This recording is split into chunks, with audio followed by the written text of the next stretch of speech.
E aí, pessoal, tudo bem? Bem-vindos a mais um episódio do Diocast. Dessa vez serei eu, o Jonathan, o seu host, o Dio, já que o Ed não pôde estar presente com a gente hoje, ele teve um compromisso, infelizmente, mas eu trouxe aqui a cavalaria de peso para reforçar o time.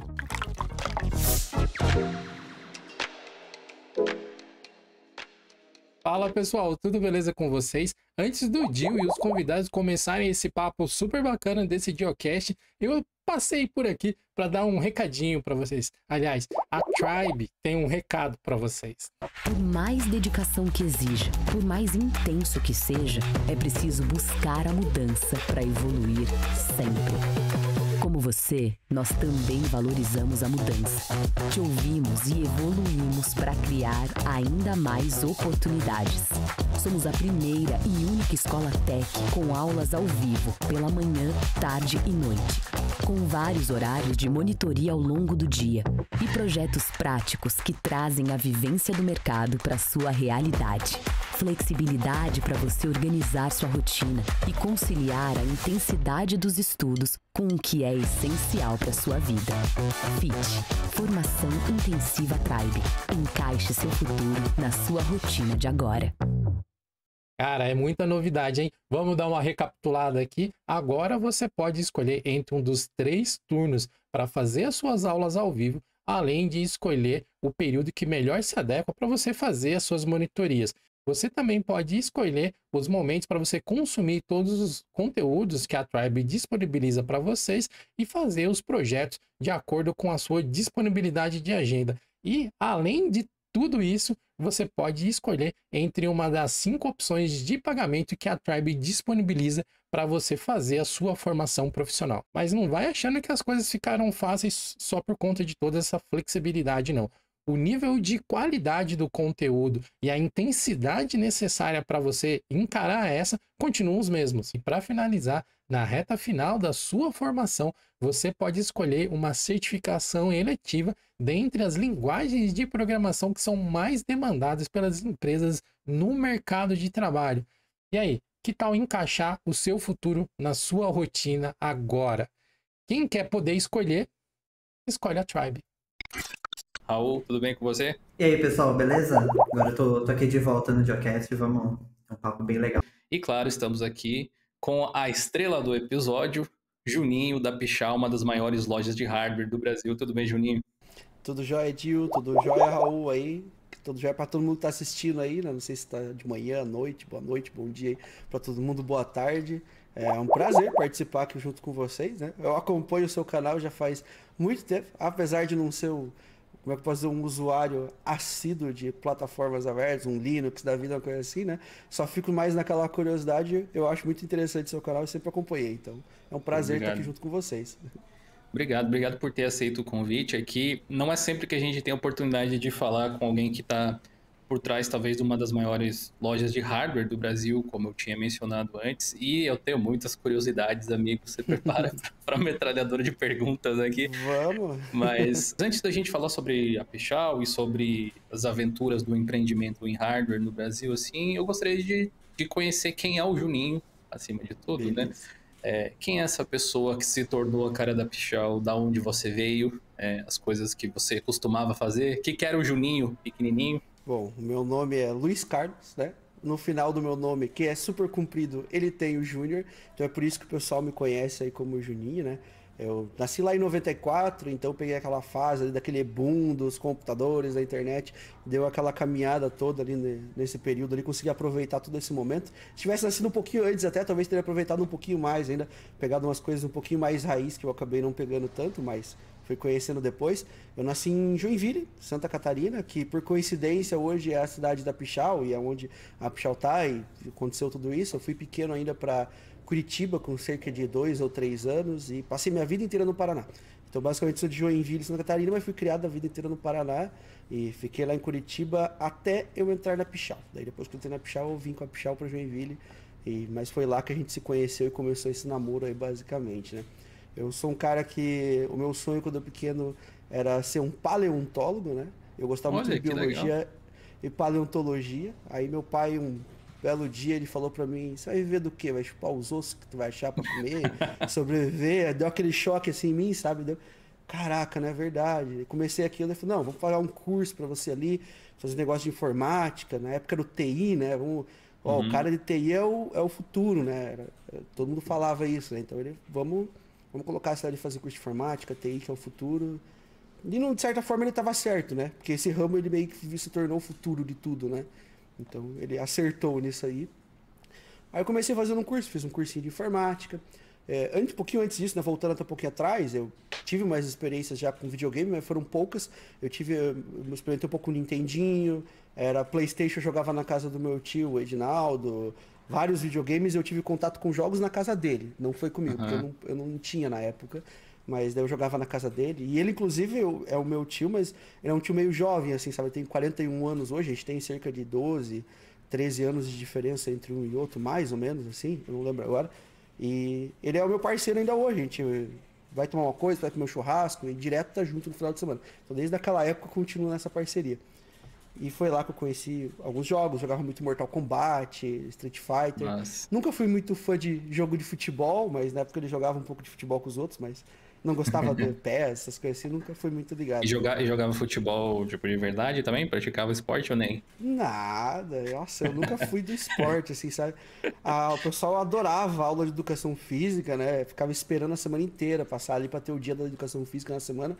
Eu já era assim, beleza, eu quero pra não fazer nada, porque eu não queria fazer nada na aula de educação física. Eu não tinha vontade de jogar bola, de jogar vôlei, nem nada. Eu nunca fui de esporte, assim, sabe? Sempre fui mais na minha, assim, nesses momentos. Me relaciono muito com isso porque a gente é de gerações parecidas, assim, eu sou de 92. Eu também passei por tudo isso, assim. Não tinha os consoles em casa por muito tempo, mas os amigos ou conhecidos tinham, e esses jogos eu experienciava. Sim. E também tinha essa coisa meio voltada pra ciência, mas comigo era astronomia, no caso, ao invés de paleontologia. Eu também gosto muito. Você ainda tem isso em você? Tipo, de querer estudar ou acompanha paleontólogos, coisas do tipo? Cara, eu acompanho vários biólogos e paleontólogos ainda hoje, gosto muito dessa vibe de procurar conhecer mais, sempre curti, meu, o negócio, a minha tara na época era, saber o nome dos dinossauros, você sabia, e alguém falava, e aquele ali é o T-Rex, e tu, não, aquele não é um T-Rex, aquele ali é um Carnotauro, não sei das quantas, pra todo mundo, né, às vezes o T-Rex é tudo, qualquer dinossauro é T-Rex, aí você fala, não, aquele não é um T-Rex, aquilo ali é um estegossauro, entendeu, aquele é um espinossauro, tu sabia, né. E mesma coisa o brotossauro, todo mundo fala que tudo é dinossauro, é brotossauro ou T-Rex, e não era bem assim, né? Eu gostava de saber, decorar o que ele comia, o que ele gostava de fazer, né? Então, até hoje ainda eu sigo um pouco disso, acompanho muito conteúdo, acompanho Pirula, acompanho vários paleontólogos que tem aí, vários canais de astronomia também, eu gosto bastante, então. E sobre isso ali que você comentou até, né, da época que você não tinha videogame em casa, tem até uma história interessante dessa época, porque eu quase tive um videogame. O meu pai, ele foi lá e comprou um videogame uma vez, era numa locadora, na Caoli, assim, aí foi lá na locadora, de filme mesmo, né, e eles alugavam jogos depois de um tempo. Daí a gente ia lá e ele foi um dia e o cara ofereceu pra ele um videogame. Eu não lembro de verdade qual que era, mas eu acho que devia ser um PlayStation 1, talvez, alguma coisa do tipo. Mas eu não me recordo, eu tenho a lembrança que era um videogame, mas eu não lembro qual que era. Aí acabou que ele levou pra casa o videogame, chegou, ligou e não funcionou. Eu não sei, na época eu não sei se era cabo, o que não tinha funcionado. Eu sei que meu pai ficou super bravo, aí ele voltou lá e trocou por um videocassete. Aí eu fiquei sem meu videogame. Foi a primeira oportunidade que eu tive de ter um videogame e daí acabei não tendo. Porque ele pensou assim, é um vídeo, alguma coisa também aqui, dá pra trocar, tranquilo. Aí ele pegou um videocassete. Daí a partir desse momento a gente teve um videocassete em casa. A gente podia alugar os filmes, assistir os filmes lá em casa. Esse negócio de alugar jogo é uma coisa que não faz o menor sentido para as pessoas hoje em dia. E eu lembro que tinha locadora de que tinha VHS, DVD também, depois mais pra frente. Eles alugavam, na época, fitas de Super Nintendo. E aí a gente ia lá. Sim. E aí alugava e podia só ficar o final de semana. E a gente tinha que segundo. A minha noiva tava até comentando agora ali, esses dias comigo, que aqui em Joinville, o irmão dela, ele alugava não só o jogo, mas alugava o videogame. Então eles tinham o aluguel do videogame completo pra tu levar pra casa, e tu jogava no final de semana e depois trazia de volta. Eu já tinha ouvido falar de alguns lugares que fazem isso. Aqui em Jundiaí, acho que nunca teve, na real, mas já ouvi umas histórias assim. Mas acho que pra geração Z é bem estranho você pensar, né? Que se você quer jogar um jogo, você tem que sair de casa, Você vai até um lugar, na sexta-feira, você escolhe um jogo entre vários, Sim. você pega e você tem esse jogo só até segunda-feira. Tu literalmente tinha que trabalhar a sua rotina para, se tu pegou aquela fita, tu aproveitar aquele tempo, porque tu vai pagar por ela, só vai ter aquele tempo pequeno, então tu tinha que adaptar tua rotina para aquele momento de jogo e tu prestava muita atenção nele, focava, e era o teu momento de jogo, né? Não é que nem hoje, né? Eu tô aqui, eu abro aqui, jogo ali um pouco, depois eu vou fazer outra coisa. Não, tu focava naquilo ali, né? A gente, talvez quando criança não percebesse isso, mas os games de fita que você tinha que alugar no final de semana, assim, eles eram longos o suficiente, difíceis o suficiente para você não conseguir zerar no final de semana, geralmente, para ter que ir alugar de novo, alugar por mais tempo Estratégia. e tal. Esse tipo de coisa. Ou na época do... Não sei se você chegou a jogar nos fliperamas também e tal, alguma vez. Um pouco. Também tinha a estratégia de comer ficha, né? Você morria por qualquer coisa. Jogos mais difíceis. Conforme as coisas foram mudando, isso também foi mudando, até chegar no ponto que a gente tem hoje com esses jogos de celular que lidam, ao invés de lidar com esses elementos de tempo, dificuldade, lidam com a paciência, né? Hoje você tem muito esse pay to rush, para você avançar mais rápido no jogo, não precisar esperar e tal. Como é que você vê assim, o cenário de games, sendo uma pessoa que claramente gosta disso, trabalha com equipamentos que promovem isso para as pessoas? Você enxerga uma decadência no mercado de games, assim, ou você simplesmente acha que é um momento diferente, sempre foi mais ou menos assim? Eu vou te falar, assim, uma decadência eu não enxergo. Eu enxergo que a gente tá sempre rampando no game, a gente tá evoluindo. O problema é que certos pontos de experiências, na minha visão, eles pioraram e muito. Eu comentei há 1 hora atrás com o pessoal aqui no estúdio, que saudade do tempo que tu comprava um jogo, vinha no CD, tu colocava no teu computador e tu jogava. Ele vinha pronto. Tu não precisava de um patch, tu não precisava de uma DLC, tu não precisava de correção. Toda a experiência completa que tu tinha, tava ali. Tu não dependia de daqui 1 mês o jogo que tu comprou, a fabricante vai corrigir, ela vai fazer isso, vai fazer aquilo. A experiência vinha completa, não dependia de algo externo ou algo que vai vir depois, entendeu? Até porque não tinha muito o que tu fazer, né? Você tava ali, às vezes tu não tinha internet. Mas no meu primeiro computador não tinha internet, então eu comprava o CDzinho do jogo, colocava ali, rodava, jogava e era offline, não existia uma ativação, não existia nada assim online, né? Então a experiência tem que ser completa ali. E nesse sentido, hoje, eu vejo a parte da decadência. Por isso que eu falo, o jogo ele só rampa na minha visão, mas em certos pontos ele vai na decadência. Eu acho que a atenção, talvez de desenvolvedores, ou que a própria indústria está dando para os jogos hoje, não é como ela dava antes. De tu entregar realmente uma experiência completa de entretenimento. Entendeu? Tu entrega uma ferramenta de entretenimento base, focada em talvez tu conseguir angariar mais algum dinheiro, e tu não lucrar talvez com a venda, mas tu lucrar de outras formas. Isso quando tu não coloca 100% da atenção nele, por motivos, né, de grana mesmo, porque às vezes, eu que sou PC gamer, né, acontece muito, aconteceu agora, por exemplo, no The Last of Us, né, o jogo, ele foi mal e porcamente, talvez, portado, a gente vê ali, né, e o port, ele acontece como nós já ganhamos tudo o que nós precisamos, nós já lucramos pra caramba com o jogo nos consoles, nós dedicamos todo o nosso foco neles, vamos portar ali pra ganhar mais um troquinho ali só agora, porque daí lança o próximo daqui a pouco ali, daí a gente já fez mais um caixinha, né? Já entra com uma grana legal para poder fazer marketing, para bumpar um novo jogo ou algo do tipo, ou aproveitar o hype da série, aproveitar o outro. Então o foco não é mais a gente, né? O foco é o dinheiro que eles vão ganhar só. E antes eu acho que eles se preocupavam um pouquinho mais com o foco, que talvez seja a gente, sabe? Coisa que não acontece hoje. Então esse, na minha visão, é o ponto de decadência hoje que a gente está em jogos, né? É o que eu colocaria como decadência. Todas as vantagens que a internet trouxe, mas acho que esse é um ponto negativo, né? Porque se você lança um jogo zoado, incompleto, você pode ir lá fazer uma atualização e resolver. Então, cada vez mais a gente vê empresas que simplesmente lançam o jogo do jeito que tá para não ficar segurando, e as pessoas vão continuar comprando, porque realmente se as pessoas não comprassem mais depois disso, ninguém ia fazer mais. Mas as pessoas continuam comprando, eles lançam, aí na primeira semana vai lá, lança um monte de patch, Cyberpunk, que tá até hoje recebendo patch, The Last of Us, tem vários casos aí que a gente vê de jogos grandes que chegaram completamente zoados, e aí eles vão melhorando, o pessoal continua comprando mesmo assim, Exato. E eles vão fazendo dinheiro, né, com essas vendas, é sacanagem. Cyberpunk, de certa forma, se você for olhar, foi o quê? Pressão de acionista. Entendeu? Putz, já atrasou uma vez, atrasamos 2, atrasou 3, vai precisar trazer mais uma, os caras, pô, não vai dar certo. A gente vai começar a perder dinheiro na outra ponta daí. Entendeu? Não só no jogo, mas na outra ponta. Então vai ficar complicado pra gente, né? E o caso do Cyberpunk, eu acho que é um negócio ainda mais bizarro, porque, tipo, é um jogo que tava sendo feito há 8 anos. E, tipo, e é mais bizarro ainda pensar, porque, tipo, você tá fazendo o jogo há 8 anos e você ainda não conseguiu Sim. entregar o que você prometeu, sabe? Tipo, Exato. talvez o problema tá um pouco aí no marketing também, de sair querendo prometer. Eu lembro um que me marcou muito com isso aí foi o The Division. O trailer da E3 do The Division era maravilhoso, era algo assim bizarro que você nunca tinha visto na sua vida. Aí chegou a primeira experiência de game, era um negócio assim que era dolorido de ver assim.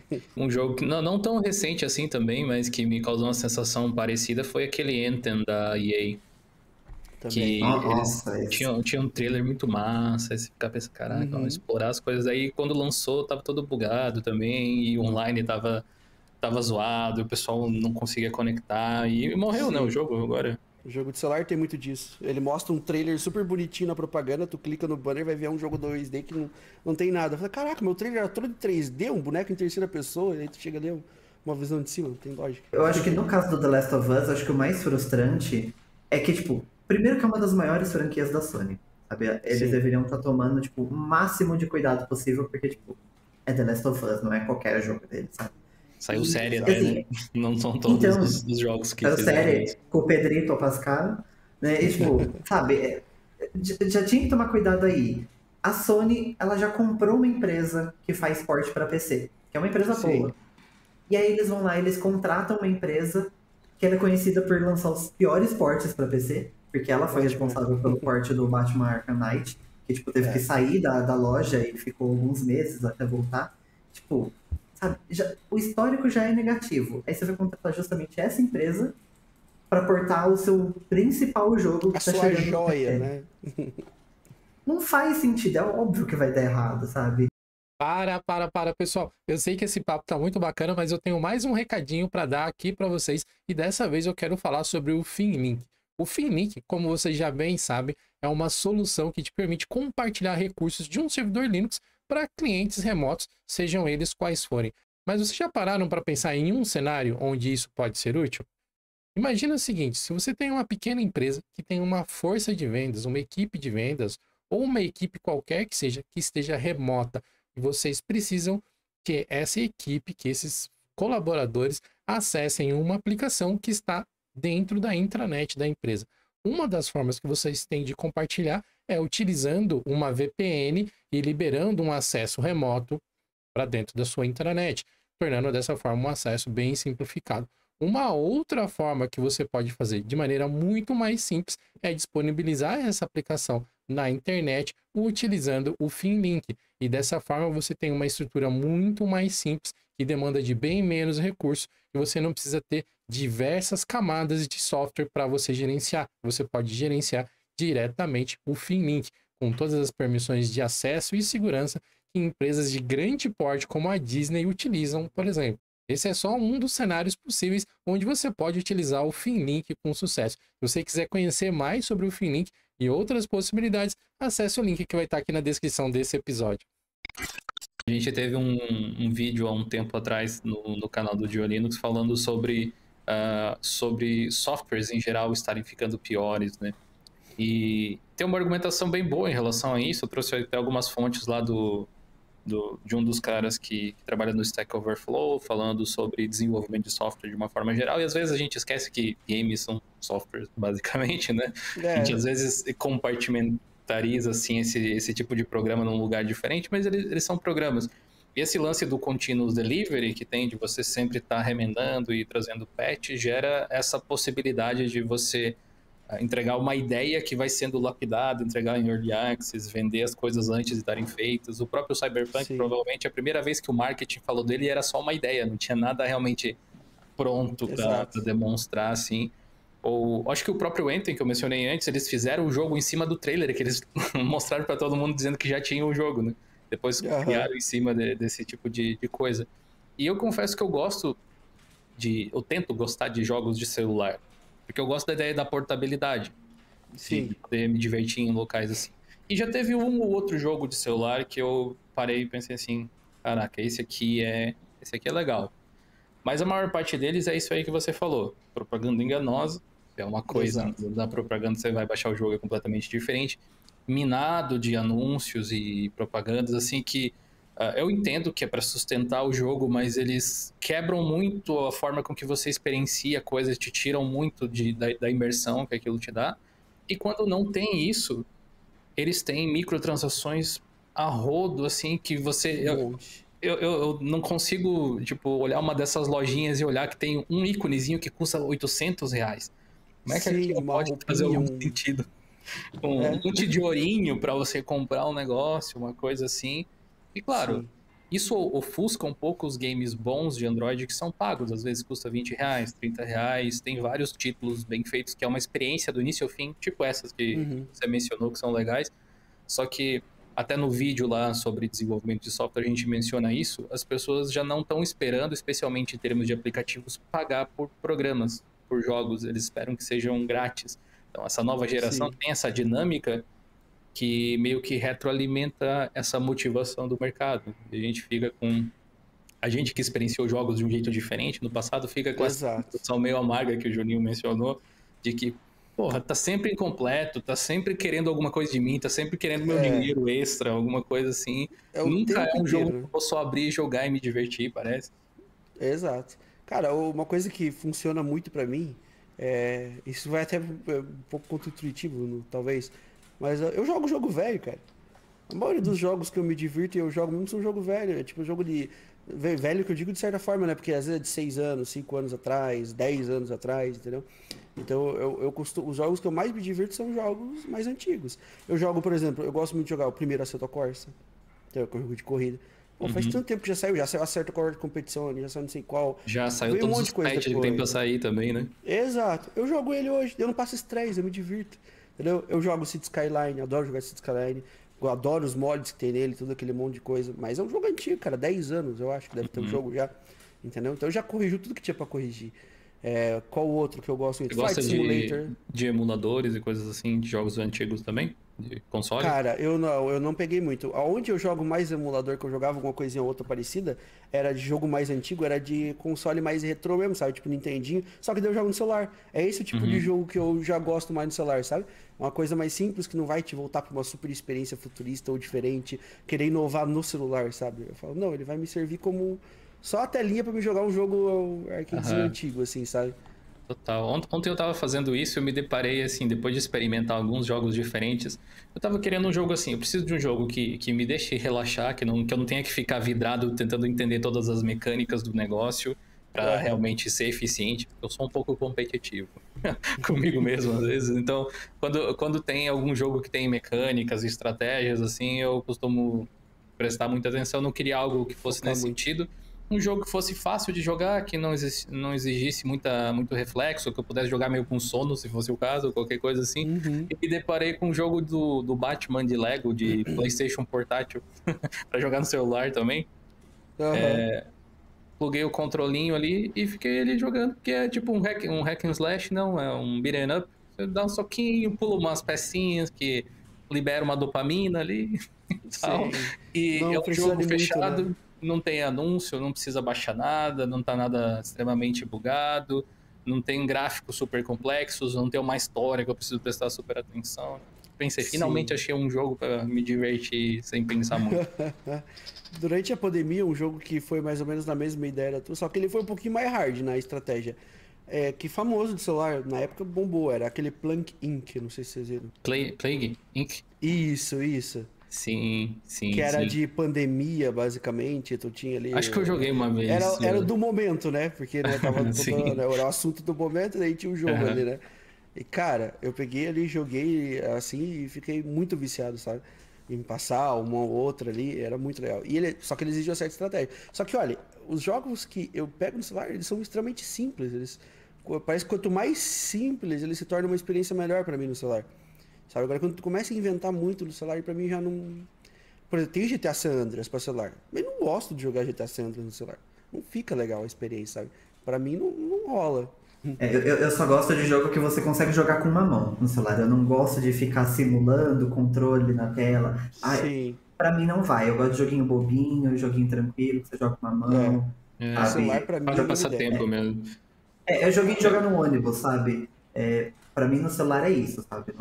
Eu gosto de Uma hora alguns pra games jogar. de cartas, assim, tipo o Yu-Gi-Oh! Duel Links, o Marvel Snap. Tem pra celular e pra PC também, né? Se quiser jogar, mas são jogos originalmente de celular. Mas assim como Aham. vários outros, inclusive esses de você jogar, tipo, com uma mão só, o Arqueiro, me lembra um que me vem à cabeça, que é um jogo de, tipo, tiro. Tem agora um Mighty Doom que a Bethesda fez, que é uma cópia do Arqueiro, basicamente. Faz as mesmas mecânicas, só que é com o Doom Slayer lá, com um boneco. Em algum momento você fica com a sensação de não consigo mais progredir sem abrir a carteira. É, Esse é um incômodo que tem. E aí eu paro de jogar, tipo. Então sim. parece que todo joguinho de celular tem prazo de validade, assim. Teve um que eu joguei que era de formiga também, que eu fiquei um tempo. Quer dizer, era uma formiguinha, tu controlava as formigas, multiplicava elas e tinha uma colônia, era um controle de colônia. Só que daí tava legal, tava legal. Fui jogando o primeiro dia, o segundo dia, só que daí depois eu comecei a ver que chegou num nível que tinha certas coisas que eu tinha que esperar ser feito na colônia, 12 horas, 14 horas, eu tinha que esperar pro outro dia. Aí que eu me liguei, eu cliquei no cantinho lá nas compras lá, aí lá tinha o passe para tu precisar, para tu pular a produção de 14 horas do insumo que tu precisava. Aí eu falei, caraca, os caras estão ganhando dinheiro ali. O pior é que eu fui lá e comprei ainda. Só pra experimentar. Comprei uns ali, experimentei, vi que funcionou, ficou legal. Só que daí já perdeu a graça do jogo pra mim, sabe? Eu falei, ah, não, deixa quieto. Aí larguei de canto e falei, vou ficar nesse vício infinito, vou ficar gastando dinheiro pra ver o negócio evoluir mais rápido. A ideia é que você vá todo dia um pouquinho jogar É, lá, fazer a progressão que é possível e às vezes se sim. incomodar com a sua ansiedade, de repente, de cumprir a missão, e daí E eu você tava vai nisso, pra e isso. isso é legal. Só que o problema é que depois que eu vi que tinha moedinha, aí eu falei, já era. É tipo Isso. assim, o que me separa do sucesso é simplesmente o quanto eu quero pagar pelo negócio. É por isso que no celular eu gosto de jogo geralmente que ou tá no Apple Arcade ou naquele Netflix Games. Porque geralmente são Uhum. jogos que não tem Uhum. microtransação. Então, tipo, pelo menos É. você sabe que mesmo se for de esperar um tempinho ali, ele não vai ficar te instigando, sabe, a pagar. Aham. Porque é o jogo ali e acabou, sabe? Aí eu acabo preferindo. Mas eu acho que a gente tem muito essa sensação de que hoje em dia os jogos estão piorando porque eles estão querendo te vender as coisas ou tá querendo te enrolar ali. Mas eu acho que, em partes, também tem a questão de que hoje é muito mais fácil, sabe, o acesso à tecnologia, você conseguir produzir um jogo. Óbvio que não é super simples, mas tipo, é muito mais fácil do que há 10 anos atrás para Sim. você Uhum. publicar um jogo. Então, querendo ou não, vai ter mais pessoas também produzindo o jogo e tentando Sim. tirar dinheiro em cima disso. Mas ainda assim, sempre teve e sempre vai ter os jogos também que são feitos pela arte, que alguém queria contar uma história. Tem. Você acha vários indies, tipo, jogos de 2 Tem. horas, que tipo, tem início, meio e fim. Você acha essas coisas. Só que esses jogos que são feitos para gerar dinheiro, eles também vão ter mais dinheiro para fazer propaganda. Então, às vezes, dá essa sensação de que só tem isso porque é só o que aparece ali. Esses jogos diferentes, eles têm essa dificuldade de fazer o marketing muitas vezes, e também é até justo, né? Não tem como eles darem de graça o jogo muitas vezes, a não ser que seja Sim. parte de uma estratégia de lançamento, tipo aquele Captain Spirit lá do. Como é que era? Aquela série lá do Life is Strange, que é um jogo legal, curtinho e tal, mas claramente é um prelúdio, né? Tipo, uma forma de você fazer marketing do próximo jogo, e tudo bem, tipo, criar uma boa experiência. Mas o ponto que eu estava trazendo era esse. O mercado ele sempre é assim, ele sempre foi assim. É que a gente percebe agora de um jeito diferente. Ele está atuando de uma forma que, sei lá, fica mais à vista o que está acontecendo. Na época do, não sei, do Atari, por exemplo, a Sim. ideia era vender o console, porque você não tinha onde jogar aquele tipo de jogo. Aí quando teve o fliperama, a ideia é fazer gastar ficha. Depois a ideia era você, sei lá, comprar alugar os cartuchos por mais tempo, lá as fitas. Depois mudou um pouco o cenário, aí começou a ter console em casa, a dinâmica dos jogos começou a mudar Mudou também, total. e assim foi indo, né? A gente tá nesse momento onde o dispositivo principal de games, apesar da gente gostar muito de PC, de console e tal, é Uhum. o celular. A maior parte das pessoas joga Sim. aí, né? No final das contas, a única coisa que mudou é a maneira que faz dinheiro, né? Que antes era É, ficha, comprar o cartucho. Hoje em dia é assinar o Game Pass. Então no Game Pass tem vários jogos que são jogos que você joga por 1, 2, 6 meses. Porque Sim. quanto mais tempo você jogar, mais tempo você vai querer assinar. E aí no celular, os joguinhos que fica vendendo moedinha. Só muda dessa maneira. Só que sempre existiu e sempre vai existir as exceções disso também, jogos com Sim. história, fechado. Só que também uhum, entender que não vai ter um jogo com história de 10 horas, gratuito, sem nada, sabe? Porque tem que pagar as contas, né? Do mesmo Exato. jeito com que né, pra certeza. você ver um filme, você vai pagar o streaming, pra você jogar, você vai ter que pagar o jogo. Faz parte. Bom, quando o Juninho falou aí dos games e tal, que ele costumava jogar, abriu essa caixa de Pandora gigante, né? Que a gente entrou aqui. Mas então eu quero voltar para aquela parte lá da sua história, Juninho, e entender Sim. como que você saiu de Curitiba, voltou para Santa Catarina para trabalhar no mercado de tecnologia. Como é que você entrou no mercado de tecnologia? Aparentemente era algo que você já curtia um pouco, né? E o seu pai deu uma incentivada. Mas como é Isso, que você foi parar na Pichau? eu já gostava um pouco desse mundo, aí ele pagou aqueles cursos pra mim, eu fiz curso de inglês, curso de espanhol, atendimento ao cliente, informática, web design, fui fazendo tudo, um pouco de programação, fiz vários cursos na época. E daí eu terminei o terceiro ano e já terminei engatilhado na faculdade. Eu comecei fazendo ciências da computação, eu fiz um pedacinho de ciência da computação alguns meses, aí depois eu mudei para análise e desenvolvimento de sistemas, e daí análise e desenvolvimento de sistemas eu cheguei a fazer mais um ano e meio. E daí, depois, durante isso aí, vem o restante da história que daqui a pouco eu conto, né? Mas foi análise de desenvolvimento de sistema, foi mais ou menos um ano e meio que eu fiquei ali. Então, no total, deu quase 2 anos de faculdade, misturando as duas ali que eu tinha feito. Só que antes disso aí, quando eu comecei a faculdade, eu cheguei a fazer 6 meses. E daí, um belo dia, eu tinha o contato da Pichau, porque eu tinha comprado uma placa de vídeo na época. E a Pichau publicou, já comprava, já acompanhava eles, publicou nas redes sociais que estava precisando de um web design. Pô, né, tem um curso de web design ali, né, vou procurar ali pra falar com o pessoal pra ver se consigo, né. E daí entrei em contato com eles, daí eles falaram, seguinte, mas a vaga, a gente também que você é de Curitiba, e ela é uma vaga presencial que a gente precisa para web design. Mas olha só, a gente tá com uma ideia agora, a gente já tá indo, ajeitando as coisas, e a gente tá indo pra Curitiba, por coincidência. Só que daí a gente não vai precisar para essa vaga de web design. A vaga de web design a gente vai preencher agora por aqui mesmo, né? Mas depois a gente, quando a gente for para aí, a gente entra em contato com você, a gente tenta fazer alguma coisa na hora que a gente vai para aí. Aí eu falei, tá, você tem um prazo? Como é que é? Ele falou, não, daqui mais ou menos uns 2 meses a gente já tá com uma parte da operação aí. Eu falei, tá bom, né? Esperei mais um pouquinho ali, e nesse meio tempo fui falando com meu pai. Meu pai não queria na época que eu trabalhasse. Ele falou, eu vou pagar a tua faculdade, você foca em estudar ali e tu não faz. Eu fiquei quietinho, né? Não contei nada pra ele ali, que eu tava vivendo com uma empresa pra trabalhar já, né? E daí chegou a Pichau lá. O pessoal mandou, semana que vem a gente tá aí, a gente já tá organizando e a gente quer fazer entrevista com você pra você vir aqui e começar a trabalhar, né? De conhecer você melhor, tudo. Aí eu falei, tá bom, vou. Aí eu avisei minha mãe primeiro e depois eu avisei meu pai, né? Minha mãe falou, teu pai não vai gostar muito, né? Eu falei, eu tenho que falar com ele. Falei com ele, não quero que você trabalhe, né? Tem que focar na faculdade. Acabou que a gente ficou meio áspero nessa época, nossa relação assim um pouco, sabe? Mas eu fui. Era um sonho que eu queria, eu gostava da empresa tudo. E falei, não, eu quero... Fiz tanta coisa na área de tecnologia, vou tentar fazer isso aí pra ver se eu consigo, né? Aí fui lá e fiz a entrevista. Fiz entrevista na Pichau e, cara, eles gostaram de mim ali já de primeira. Tinha uma proatividade, eu sempre gostei de procurar, conhecer as coisas, me interessar e tudo mais. Só que a equipe, por incrível que pareça, tá? Eu fui o primeiro funcionário da Pichau. Só que eu só fui ficar sabendo nessa época. Toda a operação na época era uma operação muito familiar ainda, sabe? Eram os sócios, o pessoal ali em volta. Então, uma pessoa externa mesmo, assim. Tinha na loja física já, mas no site não. Era uma coisa que estava começando ali naquela época. Então eu entrei e fui o primeiro funcionário. Então eu aprendi a fazer todos os trâmites ali dentro, né? Falei com meu pai na época, a gente brigou, mas eu fui trabalhar, comecei. Mas eu fazia de tudo. E até ele tirou muito sarro de mim na época por causa disso. Porque eu fui com uma ideia de ser um design e acabei que eu fazia de tudo. Eu embalava, a gente montava, a gente fazia tudo, era tudo muito junto. A gente começou ali, né? Então foi o começo, a gente montava, embalava.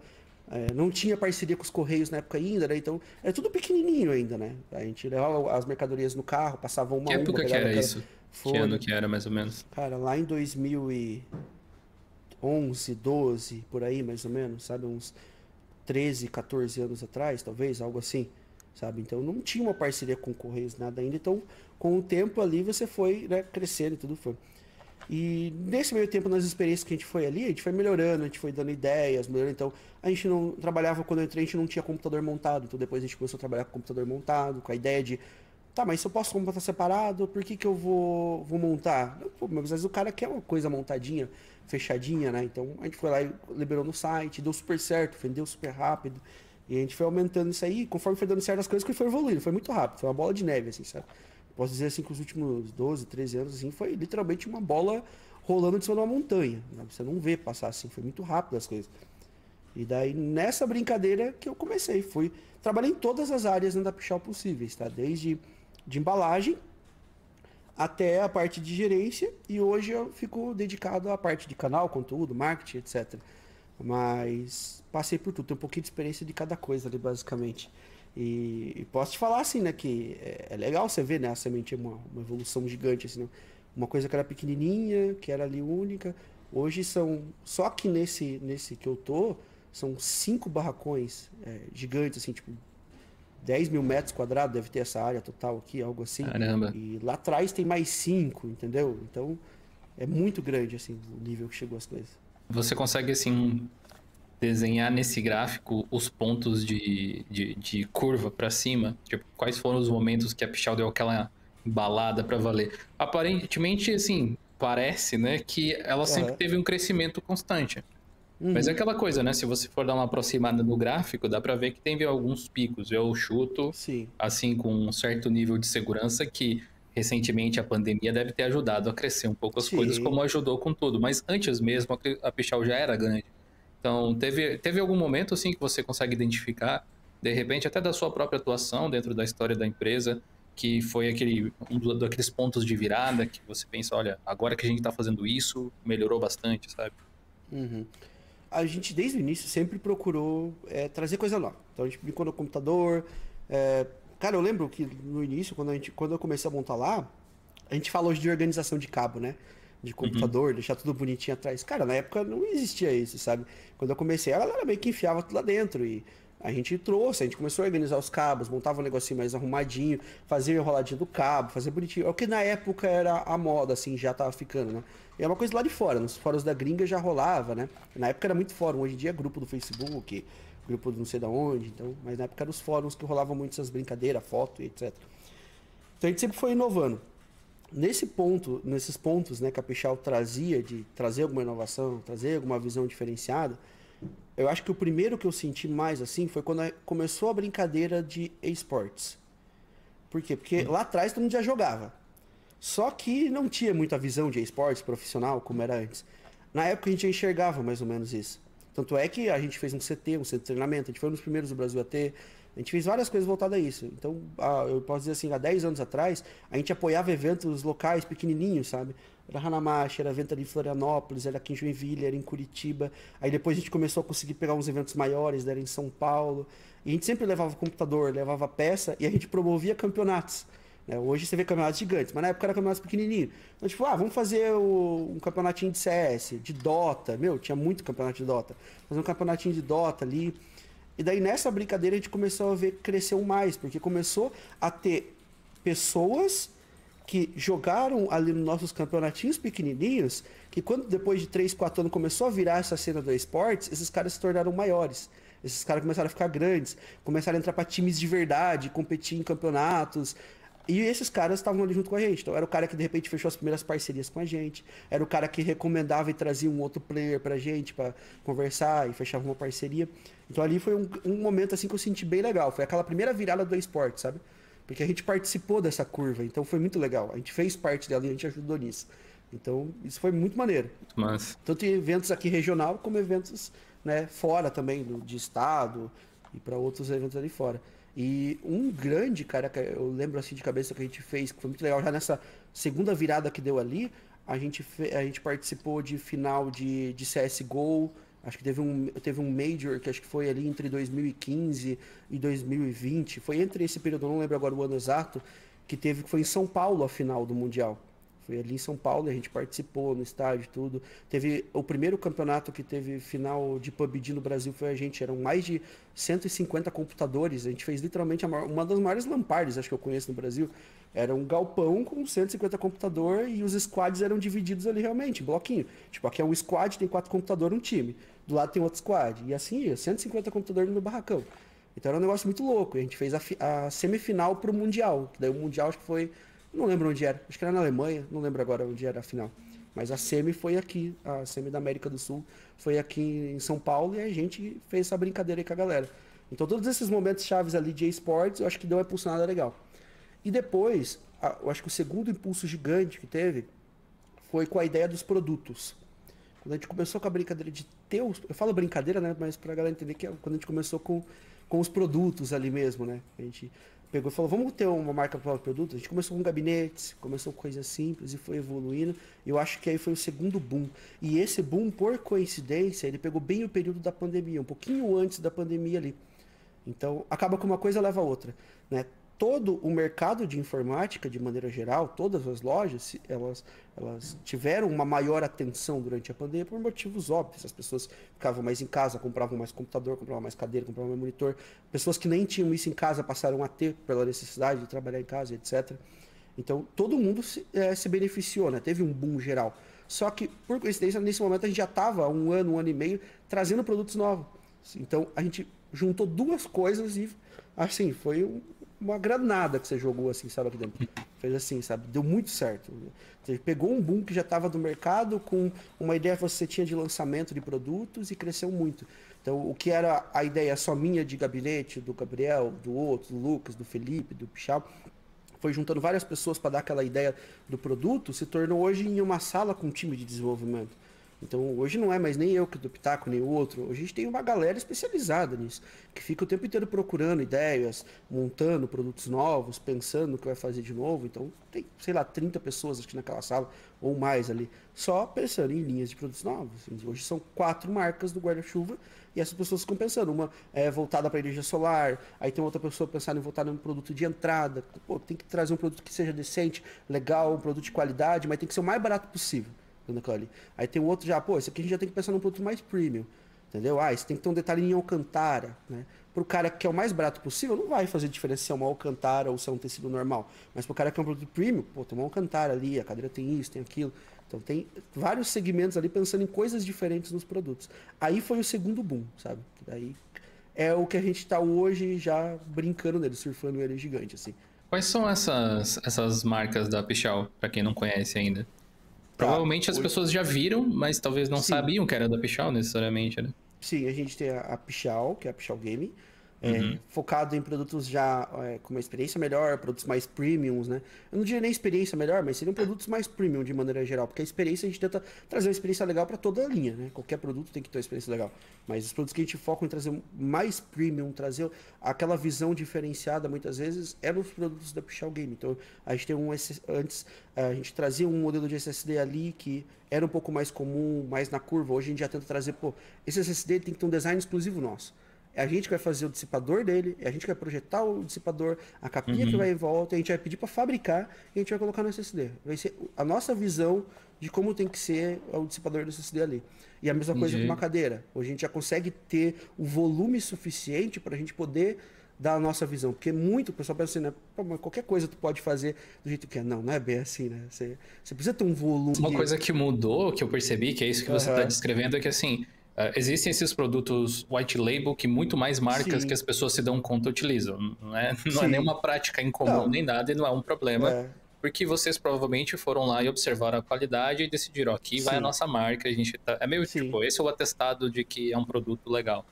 E aí até aí tudo bem. Mas esse nível de customização extra que vocês estão adicionando agora quer dizer algo bem interessante, que é vocês já não estão querendo simplesmente viabilizar um produto de qualidade por um preço acessível para a audiência, mas também estão querendo customizar a experiência do cliente. Esse pode ser estético, pode não ser estético até, pode ser uma coisa mais que o usuário vai sentir mais diferença, mas isso é bacana, né?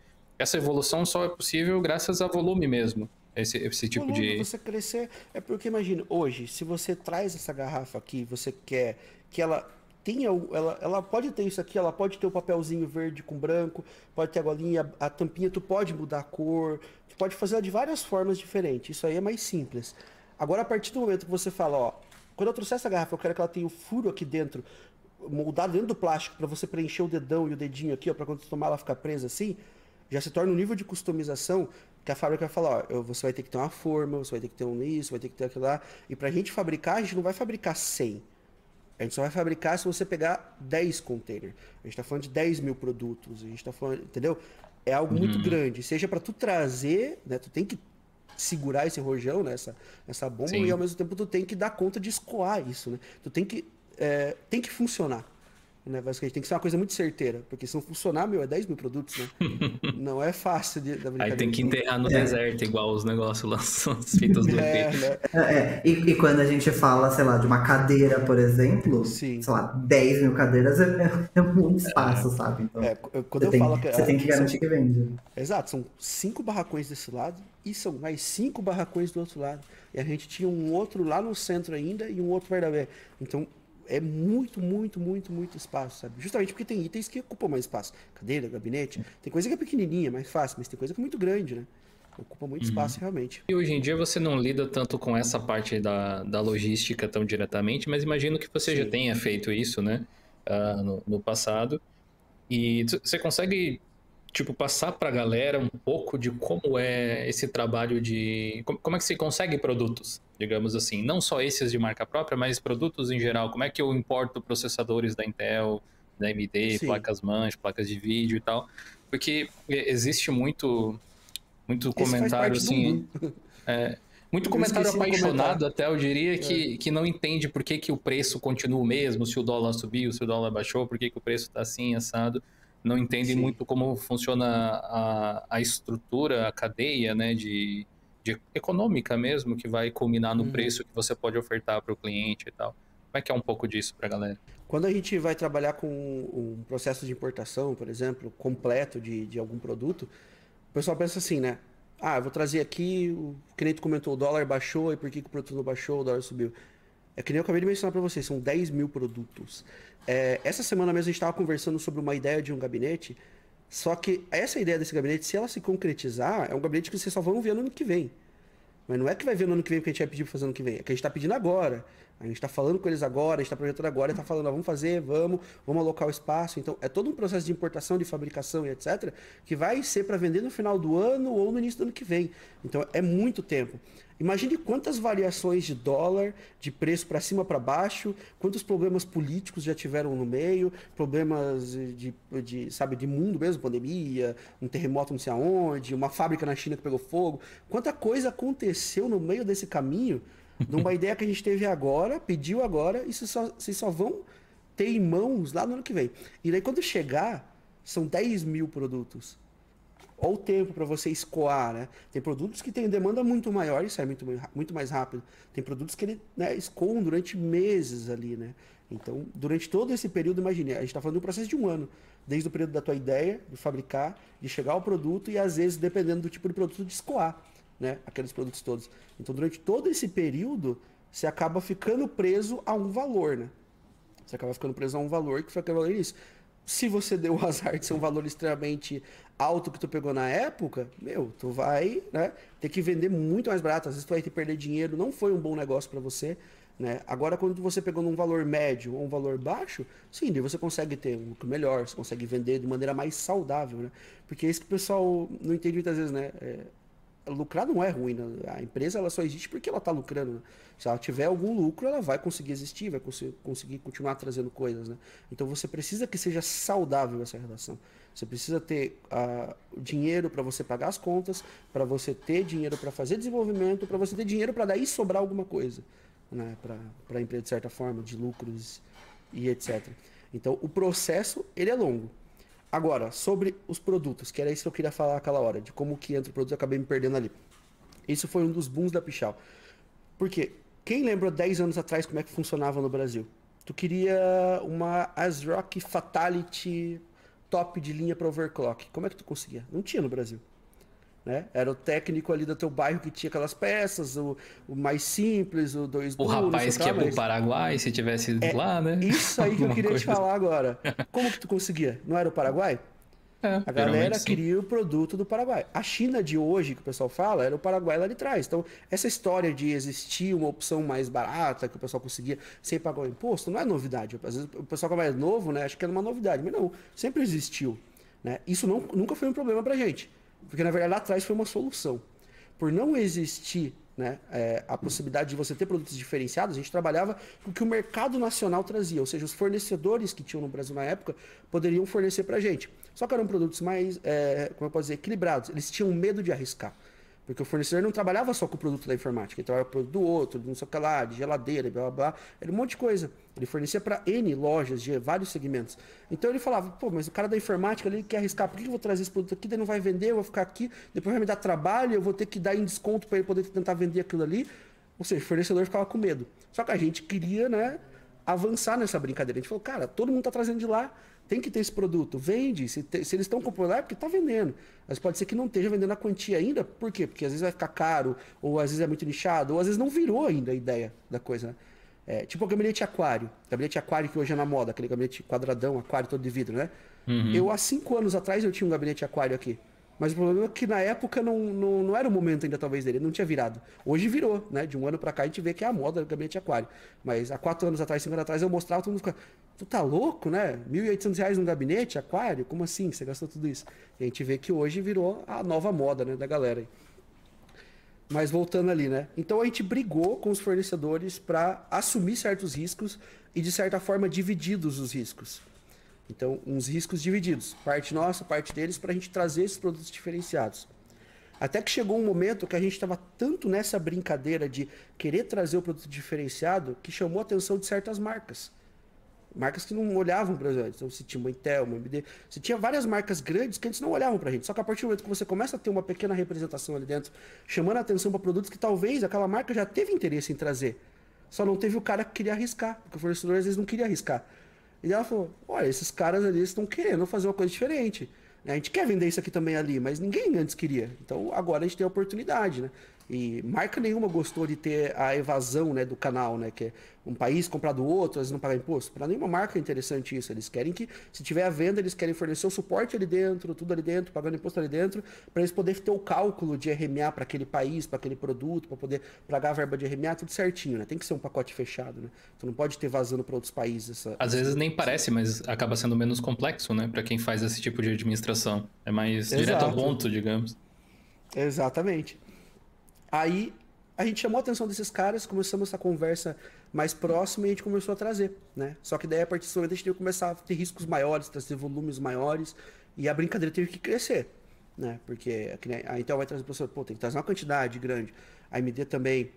E a gente foi trazendo, a gente foi conseguindo trazer, até que daí depois de um ponto teve marcas que se interessaram em entrar no Brasil, mas eles não tinham a estrutura talvez para entrar.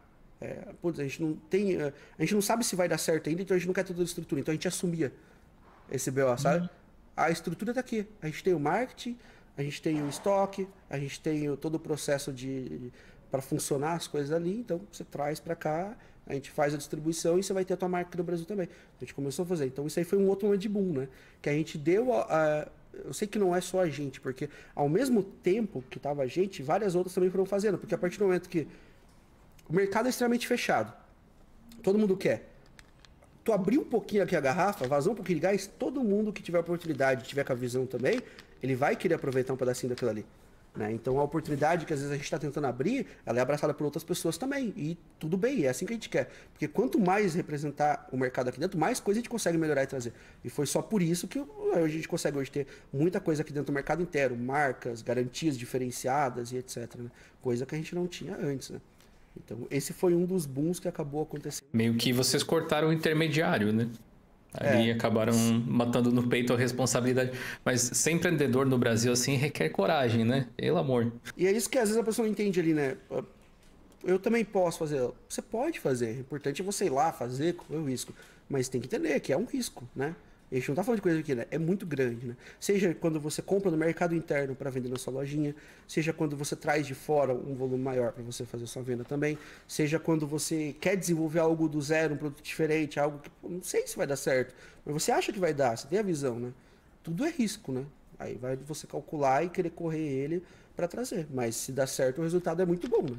Eu acho que vocês passaram por diversas fases, especialmente nos últimos anos, em relação a própria... Teve muitos momentos de escassez de hardware, de GPU, de preços, de fabricação de chip. Era até navio que encalhou no meio do caminho, lá teve. Mas vamos pegar talvez um recorte um pouco maior ali dos últimos 10 anos, né? As coisas mudaram bastante em relação a hardware, potência, necessidade das pessoas. E até estava pesquisando aqui, porque eu até achei que não seria possível que vocês nem vendessem algo assim. Vou até te mandar o link aqui. Mas é um computador de Deixa eu ver. menos de R$2.000, Sim. né? Que é até deixa eu falar aqui pro pessoal, é um Mancer Game Lowride com um Ryzen Isso. 3 3200G, 16 GB de RAM, DDR4 e um SSD de 240 GB. Não é o Isso PC mesmo. top das galáxias, obviamente, mas é um PC que pode rodar games, PC gamer, Exato. de certa forma, pode rodar jogos, até R$2.000, que é talvez um dos valores mais acessíveis assim para o público brasileiro. A gente sabe que aqui o negócio é complicado, né? Às vezes pensa assim, R$2.000 não é barato. A gente sabe que não é também. Se a gente puder vender ele por 1.000, a gente quer vender por 1.000.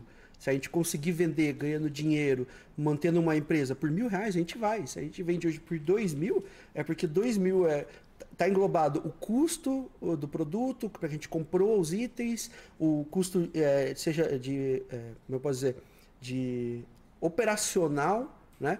Tá o nosso lucrinho ali ainda, e ao mesmo tempo tem a carga tributária de imposto, né?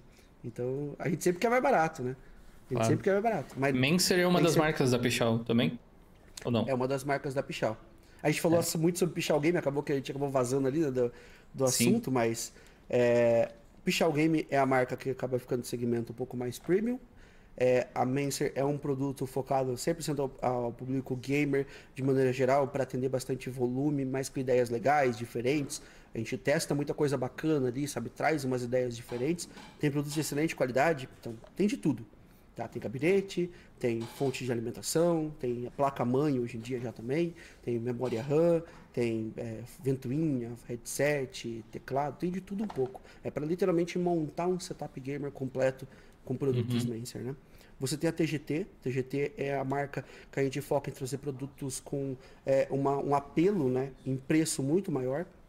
Então ali é onde a gente tenta trazer o melhor produto, só que trazendo ali num preço extremamente baixo. Então, a gente sabe que às vezes o mouse, para ser o mouse perfeito, ele precisa ter um sensor tal, switch tal, e ele precisa custar tanto. R$1.000 não, mas R$150, R$200.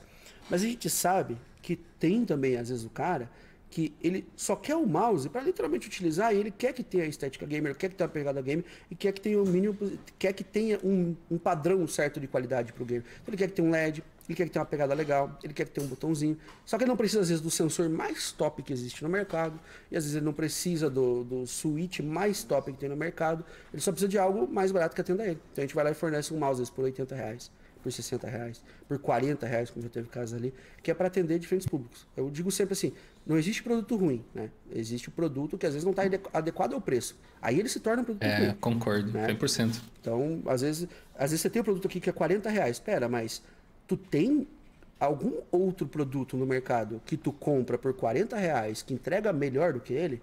Se tu tem, aí tu tem um problema nesse produto. O cliente que só tinha aquela grana conseguiu ser atendido, atendeu a sua necessidade, saiu feliz naquela brincadeira ali, né?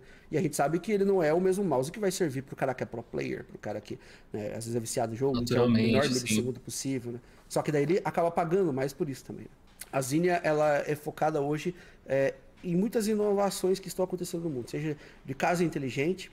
Então, a Zinnia trabalha muito casa inteligente, seja padrões de LEDs para casa inteligente, fechaduras, tudo que envolve esse universo da casa inteligente, tudo que você vai hoje fazer, de certa forma, uma automação, então tu vai poder utilizar produtos Zinnia, até itens, por exemplo, de escritório também. A gente tem muitos itens de escritório que ela atende para o cara que é uma coisa mais clean, uma cadeira ergonômica, até tem alguns exemplos ali atrás, um negócio diferenciado para utilizar no escritório. E também para energia solar, que é uma coisa que a gente está apostando muito para o futuro agora. A gente sabe que já é um pouco do presente e vai ser muito mais no futuro. Então a gente já está começando a entrar nesse mercado com a Zinnia, justamente para a gente fazer aquele negócio que eu te falei da curva.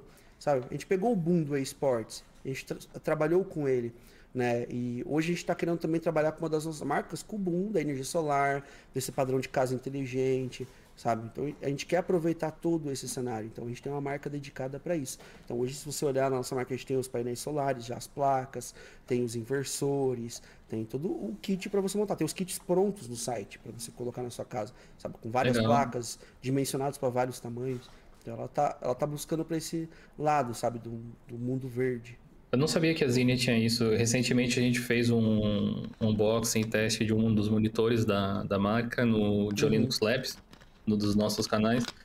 E eu não sabia que essa marca tinha esse lado mais green, assim. A gente ter pegadas diferentes, né? Marcas diferentes com pegadas diferentes, né? Atender públicos diferentes, né? Porque às vezes o cara entra, pô, só gamer no site. Pera, mas tem o cara que também quer uma cadeira para escritório bonita, robusta, confortável, que vai ajudar a coluna dele, né? Às vezes não quer aquela cadeira com pegada gamer, né? E tem o cara também que às vezes está procurando alguma solução para casa dele, que envolve tecnologia, né? A Zillia, ela sai do gamer e ela atende a tecnologia, as necessidades, né? Da sociedade com tecnologia, de certa forma, dentro do que a gente pode alcançar, né, nesse momento, e no futuro a gente vai descobrir até onde vai isso. Mas eu trouxe esse link em especial desse PC de menos de R$2.000 aí no momento, porque eu sempre fico curioso em entender como é que vocês definem esses tiers, assim, de computadores, né? Porque vocês separam entre PCs de alto nível, com GPUs, daquelas lá que dá pra você comprar um Celta usado, praticamente. E tem esses computadores aí mais acessíveis, mas que eles precisam funcionar bem. Porque eu fiquei pensando assim, ok, esse Ryzen 3 com um gráfico integrado e tal ali, ele roda jogos leves, ele vai servir pra galera que quer se divertir e tal. Sim. Mas de fato ele é um bom PC até pra quem quer trabalhar no escritório, vai rodar um Word, um Excel, vai trabalhar no navegador ou qualquer coisa assim. Ele é um computador pra essa finalidade. Mas como é que vocês definem esses tiers? Assim, vocês fazem testes? Vocês fazem algum estudo em cima disso? Pesquisa com o público para entender, olha, esse daqui é um processador ideal para a gente colocar nessa máquina? Como é que vocês fazem esse tipo de coisa? Aí entra um pouco do meu papel aqui dentro hoje, né?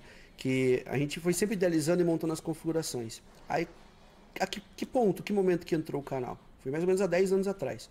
A gente começou a vender computador, eu assistia muito Linus Tech Tips lá fora, gostava dessa pegada. Aí um dia eu pedi pra eles, pô, posso fazer um teste numa placa de vídeo dessa, pro canal no YouTube, né? Pô, mas você sabe fazer vídeo, essas coisas aí que eles fazem lá? Eu falei, não, eu acho que eu consigo fazer um teste. E eu fiz, era uma placa da PNY na época. Eu levei pra casa no final de semana a placa, ficou pra mim e ela, né? Aí testei ela, tudo lá, mostrei, fiz um monte de teste comparativo, lá, coloquei, eles olharam e falaram, pô, ficou legal, né? Achei que ficou bacana, acho que dá pra gente liberar isso aí. Vamos liberar. A gente liberou no canal. Aí foi um dos primeiros vídeos. A gente liberou aquele vídeo de teste e os comentários, por não ter tanto conteúdo em português na época, não tinha quase conteúdo de hardware em português. Então, eu queria a placa tal ali, né? Você encontrava conteúdos da gringa, às vezes encontrava um latino falando, hispano, alguma coisa assim, mas nunca tinha um conteúdo em português. E a gente começou a encontrar mais esse conteúdo em português, a gente começou a trazer esse material, já que a gente tinha acesso a esses produtos, fazer esses testes e começou a liberar ali. E daí nessas brincadeiras, acabou o negócio ficou mais sério. Chegou um momento que o canal estava crescendo tão bem, se tornou um braço tão legal da loja, assim, de certa forma, para divulgação dos produtos, que eu acho que é o principal que ele fazia ali, mas também para ajudar o público, que a gente começou a linkar uma coisa com a outra. A gente falou, cara, a gente tem o feedback puro e nu aqui, em um canal 100% nosso, do que o público está procurando, do que os produtos hoje entregam em performance e como a gente vai unir isso para o site, né? Aí foi aí que a gente começou a fazer os primeiros testes comparativos, a gente começou a pegar produtos antes de todo mundo, justamente a gente conversou, ó, AMD, a gente precisa testar antes, então teve Threadripper aqui que eu testei 5 meses antes do lançamento mundial, entendeu? Então é muito tempo, mas a gente já testou antes, porque a gente tinha uma clientela de clientes focados em workstations de alto nível, então era interessante para a AMD dar aquele produto ali para a gente já dar um feedback para ele se ele valia a pena daqui a pouco, quando lançasse ele ali na frente, fazer uma mudança completa dos workstations dele. Então, por ser um investimento muito alto, era um negócio que era planejado, né? Então, eu tive acesso a esse produto 5 meses antes do lançamento, já tive acesso a produtos 1 mês, 2 meses. Então, a gente pegava esses produtos antes, justamente para entender aonde eles se posicionam, para a gente poder equilibrar as configurações como tem hoje no site.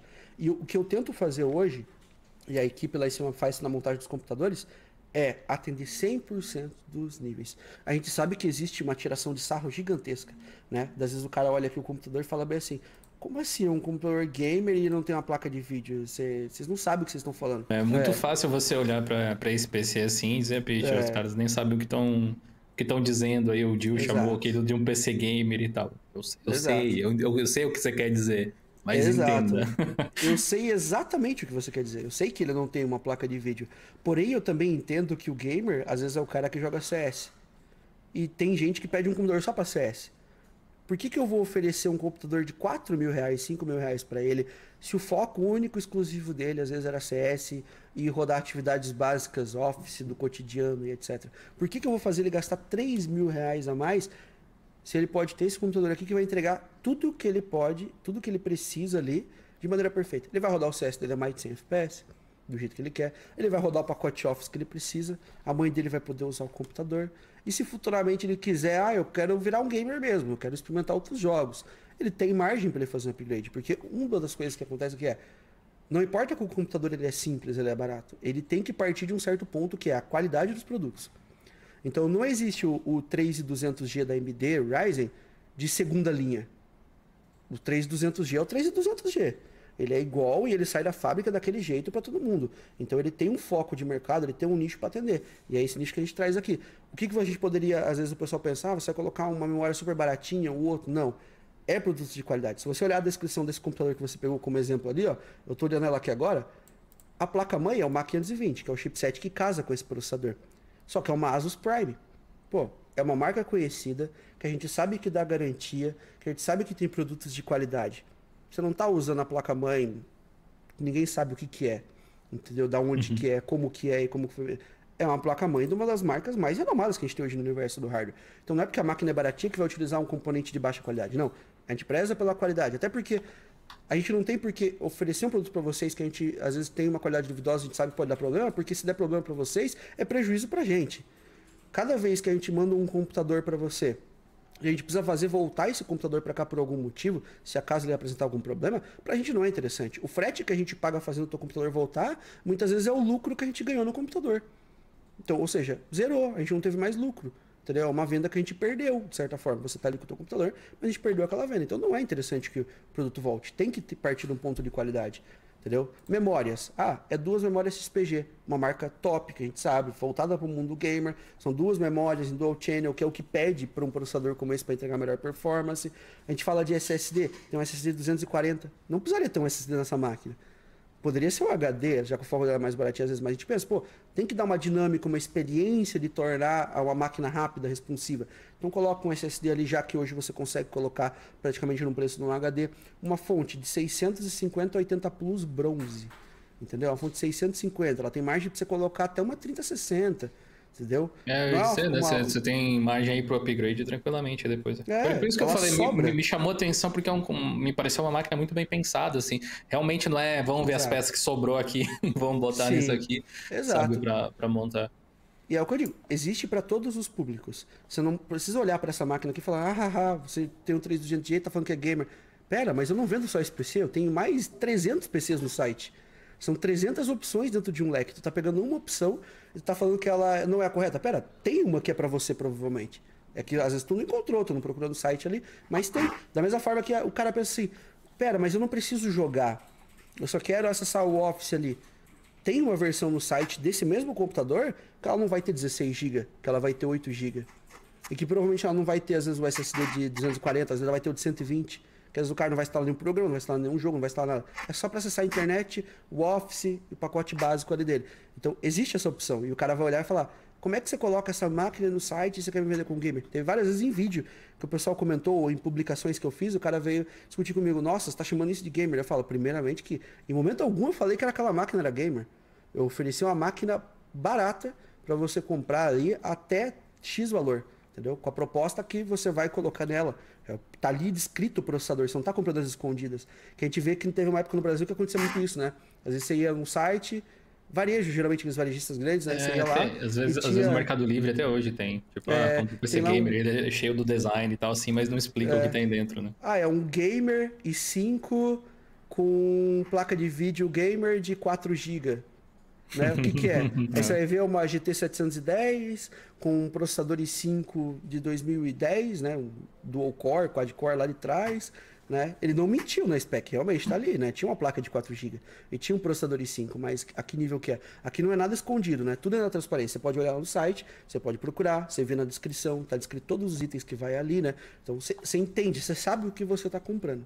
Né? Mesmo sem você escolher todas as peças, você sabe o que está comprando e o que está levando para casa.